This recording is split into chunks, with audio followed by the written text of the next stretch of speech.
Ainda permanece na minha mente as palavras do hino Há um Dever. Esse hino é sempre uma inspiração.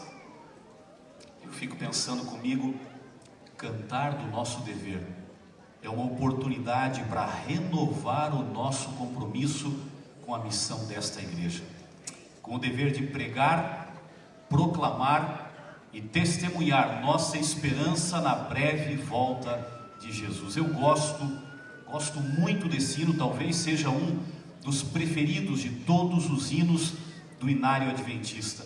Ele é um hino desafiador pelo seu andamento, pela sua mensagem e pela sua melodia. E eu paro para pensar sempre que canto esse hino, as primeiras palavras de cada uma das estrofes. Há um dever chamado, não demoreis, urgência, Deus vos chamou, compromisso. A escolha deste hino mostra a visão, o foco e o compromisso que vocês mantêm muito vivo dentro do coração. E eu queria dizer a vocês e a toda a igreja do NASP, Campus Engenheiro Coelho, e aos amigos que vêm estar conosco neste sábado, que a igreja, ela está vivendo um verdadeiro despertamento no compromisso com a missão e com o testemunho, especialmente aqui no nosso território, na América do Sul. Tanto no fortalecimento de um conceito que já é falado há bastante tempo, mas ele vem se aprofundando e se fortalecendo, o conceito de evangelismo integrado, usando todas as frentes da igreja no cumprimento da missão, realizando grandes movimentos, tais como Impacto Esperança, Lares de Esperança, o que vem no ano que vem, chamado Amigos da Esperança, evangelismo via satélite, distribuição de livro missionário, todas as frentes da igreja, despertando para fazer a sua parte, e cantando ou agindo, mas expressando, nós entendemos o nosso dever. Mas além dos grandes movimentos, além do evangelismo integrado, a igreja também vai se desenvolvendo em movimentos que talvez não chamem tanto atenção, mas são movimentos sólidos, que têm se ampliado em cada igreja local e na vida dos membros. E eu destaco aqui os pequenos grupos e o discipulado, que tem dado qualidade espiritual, profundidade na vida da igreja e preparado a igreja para a missão. E eu queria dizer isso a vocês para que cada vez mais nós que somos pastores, vocês são membros de igreja, que nós enxerguemos a ação grandiosa de Deus, como Deus vai movimentando a sua igreja, como Deus está desenrolando o cenário profético. Nós vivemos, irmãos, colegas, em um tempo onde os sinais internos e os sinais externos estão acontecendo juntos e com muita força, e cada vez de maneira mais rápida. Como igreja, nós precisamos colocar o coração ainda mais no dever de andar com Deus e de cumprir a missão. Cada vez que eu penso na visão de comunhão e missão, e eu já falei tanto isso que talvez para alguns de vocês o tema seja repetitivo, mas é repetição para alunos e formandos a lei do aprendizado. Vale a pena repetir. E nós temos que repetir tantas vezes quanto forem necessárias, até que das palavras a gente vá para as atitudes, e das atitudes encontre uma ação ainda mais poderosa do Espírito Santo de Deus. Mas cada vez, colegas e igreja, que eu paro para pensar na visão de comunhão e missão, vem à mente o grande desafio que a igreja adventista do sétimo dia, a mensagem de esperança na volta de Cristo, ainda tem para alcançar em todo o mundo. Há poucas semanas, como eu dizia no começo, nós terminamos a 59ª Conferência Geral da Igreja Adventista do sétimo dia lá em Atlanta. No último sábado à noite, foram mais ou menos 60 mil pessoas que lotaram aquele ginásio e assistiram como fechamento do programa o desfile das nações. Ali passou 3 pessoas em média de cada um dos 203 países onde a igreja está estabelecida. Roupa típica, placa com o nome do país, bandeira do país, e foi um momento de aplauso, de vibração. A igreja estava entusiasmada ao ver o avanço da pregação do Evangelho em todo o mundo. Mas quando a gente olha para esses 203 países, os 232 que formam o total de países do mundo, nós entendemos que o que nós já fizemos ainda é pouco diante do desafio que nós temos nas mãos. Nós nos sentimos pequenos demais. A gente olha e pensa que é quase impossível pregar o evangelho do reino a todo mundo para que Cristo volte a essa terra. Vejam o tamanho dos desafios. São Paulo, 18,8 milhões de habitantes na grande São Paulo, cerca de 90 mil adventistas. Olhe para o Rio de Janeiro, 6,8 milhões de habitantes no grande Rio, 19 mil adventistas.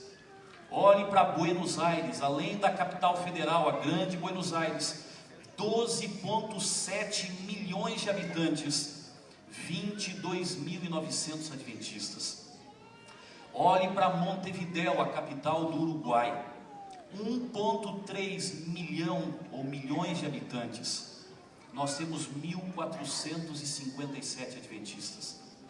Olhe para Tóquio, no Japão, 35,6 milhões de habitantes em Tóquio, e nós temos 2.820 adventistas. Olhe para Nova York, 19 milhões de habitantes, nós temos quase 38 mil adventistas ali. Olhe para a cidade do México, nós temos 23 milhões e meio de habitantes na cidade do México, e temos 53 mil adventistas ali. Olhe para Mumbai, na Índia, nós temos 18,9 milhões de habitantes e 10 mil adventistas. Olhe para Xangai, na China, temos 14,9 milhões de habitantes e 6.200 adventistas. Olhe para Pequim, na China, 11,1 milhões de habitantes, 3.300 adventistas. Olhe para o Cairo, no Egito, 11,8 milhões de habitantes, nós temos 289 adventistas. Olhe para Manila, nas Filipinas, nós temos 11,1 milhões de habitantes e 30.700 adventistas. Olhe para Moscou, na Rússia, nós temos 10,4 milhões de habitantes e 3.500 adventistas. Olhe para Istambul, na Turquia, nós temos ali 10 milhões de habitantes e apenas 61 adventistas. Olhe para o Brasil, 189 milhões de habitantes, nós temos 1.200.000 adventistas. Olhe para o mundo, 6,8 bilhões de habitantes, somos 16 milhões de adventistas. Olhe para a América do Sul, nós temos 9.012 cidades e municípios na América do Sul. Desses 9.012, 5.416 já tem presença adventista, 60,10%. Mas nós ainda temos 39,9%, quase 40% dos municípios da América do Sul ainda não tem uma igreja sequer dentro desses lugares. 3.596 municípios desse continente não têm a presença adventista. A pergunta que a gente faz diante de uma realidade dessa é clara: como nós vamos alcançar tantos com tão poucos? A primeira certeza que vem ao coração quando nós encaramos esta realidade é que esta não é obra exclusiva de homens. Para as nossas mãos, essa obra é completamente impossível. E aí vem a pergunta que pastores, que mestres, que doutores, que membros da igreja precisam fazer. O que é que nós temos que fazer então para que um milagre aconteça e este grupo remanescente se levante com poder e o mundo conheça as 3 mensagens angélicas e a mensagem de esperança para esse tempo?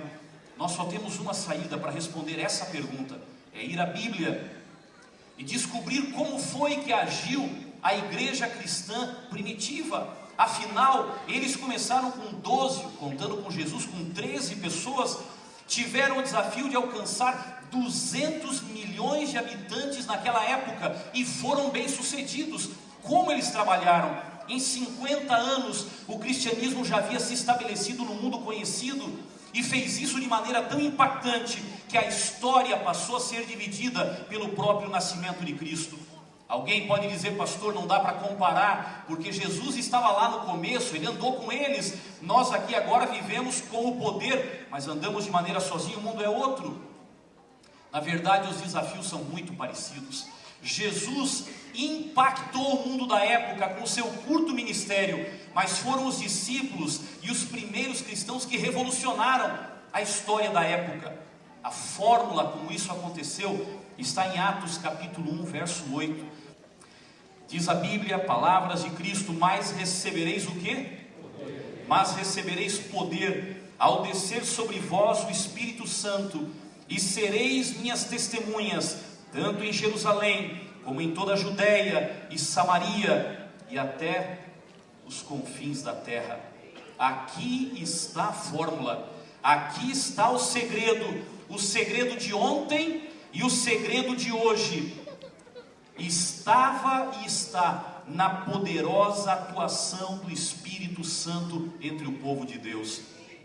Ellen White confirma que eles fizeram uma revolução porque o Espírito Santo foi adiante. E vocês conhecem quando ela fala no livro Ciência do Bom Viver, página 159, não pode haver limite. E aí as contas humanas acabam, aí esses números todos que eu falei desaparecem. Não pode haver limite para a utilidade de uma pessoa que, pondo de parte o próprio eu, ofereça margem à operação do Espírito Santo em seu coração. O Espírito Santo fez parte integrante da vida e do crescimento da igreja cristã primitiva.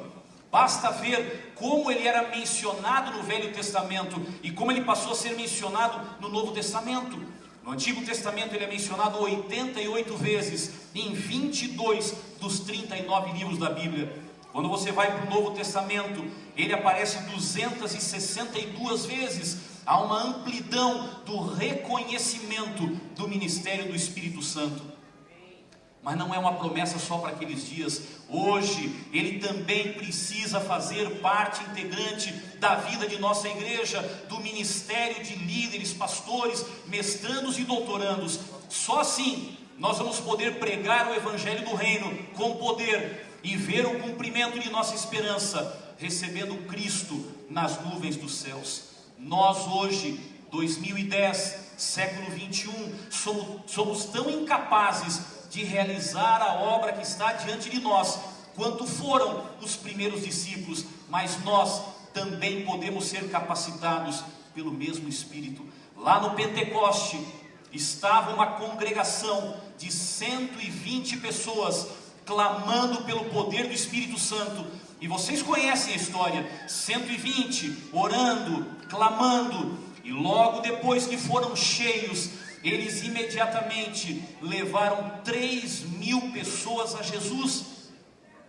E a Bíblia diz no livro de Atos que depois disso, o número ainda aumentava o quê? Qual a expressão que a Bíblia usa? Mais e mais. Eu paro para pensar, irmãos, no que é que o Espírito Santo faz. E aí repito, as contas humanas e o medo humano e o senso do impossível desaparecem. Aquela pequena congregação de 120 membros cresceu 25 vezes em apenas um sermão. Você já parou para pensar nisso? Uma congregação de 120 membros cresceu 25 vezes em apenas um sermão. Imaginem o que a igreja, ou melhor, o que o Espírito Santo pode fazer ao descer hoje sobre a igreja de Deus. Além de uma nova vida espiritual, ele vai trazer especialmente poder à mensagem. A história da igreja cristã deixa claro que todo reavivamento genuíno sempre teve como resultado a conversão de grandes multidões. Todo reavivamento genuíno sempre teve como resultado a conversão de muitas pessoas, a comunhão que chega na missão. Essa visão de Atos capítulo 1, verso 8, na minha ótica se destaca por duas palavras. E aqui vem a visão de Deus para a igreja, e aqui vem a visão que a igreja tem procurado desenvolver. Atos capítulo 8 tem as duas palavras: recebereis poder. E depois vem: sereis minhas testemunhas, recebereis e sereis. É a visão de ação e reação, é a visão de causa e efeito, é a visão de comunhão e missão. Recebereis é comunhão, sereis é missão. É o conceito que a Bíblia apresenta de ponta a ponta, de receber e depois oferecer. Você conhece isso em toda a Bíblia, mas fica evidente na visão de Ezequiel, quando uma voz lhe dizia: Ezequiel, come o livro, e depois fala ao povo. Comunhão e missão. Nas palavras de Jesus à mulher samaritana: todo aquele que beber dessa água será o quê? Uma fonte. É comunhão e missão. No apelo do livro do Apocalipse, o Espírito e a noiva dizem: vem. E quem ouve, faça o quê? Diga: vem. É comunhão e missão. Essa é a visão de Deus para uma igreja saudável hoje. Nós procuramos envolver e consolidar essa visão na vida dos líderes, no programa da igreja e na visão dos membros da igreja também. Nós buscamos uma igreja envolvida em comunhão, que busca a Deus. Qual é o momento? Como é que a gente tem falado tanto por aí que busca a Deus na primeira hora de cada dia? Uma igreja que toma tempo para a Bíblia e para os escritos inspirados de Ellen White. Uma igreja que tem acesso, que pode conseguir chegar a esses materiais e tê-los na sua casa. Uma igreja que tem o compromisso supremo com a vontade de Deus nas suas palavras, na sua aparência pessoal, nos seus alimentos, nas suas músicas, nas suas amizades, na sua recreação. Uma igreja que tem um compromisso maior com a vontade de Deus do que com a sua própria vontade. Uma igreja que primeiro se coloca de joelhos, para então se colocar em pé com o rosto resplandecente. Nós também buscamos uma igreja comprometida com a missão. Uma igreja que apresenta a mensagem com poder, tanto poder que torna a mensagem irresistível. Uma igreja disposta a impactar, uma igreja disposta a abalar o mundo e preparar um povo para o encontro com o Senhor. Uma igreja que acredita nas palavras de Ellen White, Testemunhos Seletos, volume 3, página 295, quando ela diz que na chuva serôdia, agora a continuidade de Atos 1:8, quando ela fala que na chuva serôdia será produzida uma obra ainda maior do que aquela realizada pela igreja cristã primitiva. Uma igreja que acredita no envolvimento de cada membro com a missão, capaz de gerar uma verdadeira multiplicação da igreja. Uma igreja disposta a ousar, uma igreja disposta a quebrar barreiras, uma igreja disposta a avançar pela fé e ver os milagres de Deus. Nós podemos avançar, nós podemos ousar e acreditar apenas quando estivermos seguros de que nossa igreja anda com profundidade e de mãos dadas com o Senhor, e de que o Espírito Santo de Deus atua em nosso meio. Aí sim, nós poderemos acreditar que não há limites, não há limites. O Espírito Santo agindo através de comunhão e missão, não há limites para aquilo que Deus pode fazer. Aí nós vamos poder avançar com pressa para pregar de nossa esperança e ver Cristo voltando nas nuvens do céu. Eu quero desafiar cada membro desta igreja e servidor desta instituição nesta manhã a avançar dentro dessa visão de comunhão e missão. Não desequilibrem essa fórmula, não desequilibrem essa fórmula. Não sejam apenas cristãos, sejam também missionários. Não sejam só missionários, sejam principalmente cristãos. Comunhão e missão, um desafio para cada membro da igreja. Recebam e compartilhem a cada instante. Por favor, colegas, na sua maioria pastores, usem o conhecimento e a capacidade que vocês receberam aqui para aprofundar esta visão, aprofundar essa noção, tanto na vida pessoal, como na vida ministerial e na liderança que cada um de vocês exerce onde está. Não permitam que a igreja cresça unilateralmente, só numa direção, mas por favor, ajudem a igreja a crescer de forma integral, de forma completa, em comunhão e em missão. Nunca se esqueçam, onde vocês trabalharem, numa igreja, num escritório, numa instituição, nunca esqueçam que mais do que ver nossos membros em nossos templos, nós queremos vê-los no céu. Isso aqui é um ponto de passagem. Não se esqueçam que nós não fomos chamados para manter a igreja de Deus, nós fomos chamados para multiplicá-la, como na parábola dos talentos que nós vimos ilustrada nessa manhã. É para isso que o poder do Espírito Santo está à nossa disposição. Por favor, não vamos apenas repetir a história, porque a chuva serôdia nos reserva bênçãos e milagres ainda maiores. O meu desafio, membros e servidores dessa instituição, é que nós possamos avançar em comunhão e missão para ver Cristo voltando em nossa geração. Que Deus nos abençoe.